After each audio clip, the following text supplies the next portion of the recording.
Јас верувам дека таквите инвестиции е возможно да се реализираат во Македонија, со тоа што веројатно очекуваат Македонија да има сигурна и известна безбедна иднина со членството во НАТО и во Европската Унија. Ги следат внимателно процесите, почнуваме делот на процесот на скринингот и разговорите на компатибилноста на Македонија со системот во НАТО. Еден дел од сите овие разговори е комплетната информатичка поставеност и безбедност во државата.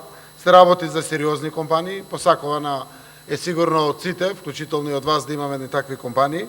Ова е известна можност да се случи во Македонија. Ќе продолжиме да разговараме и веднаш штом ќе имаме некои конкретни резултати за точен датум за реализација на инвестицијата, тоа ќе го соопштиме.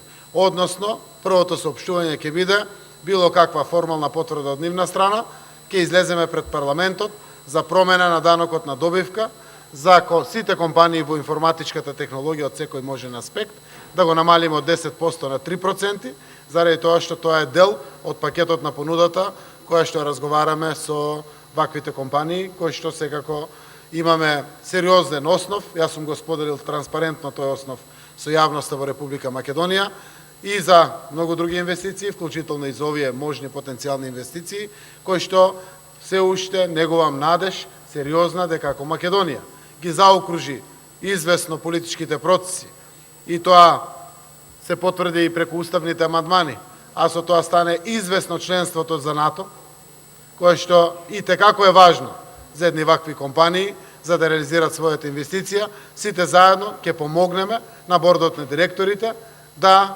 донесат позитивна одлука за инвестиција во Република Македонија.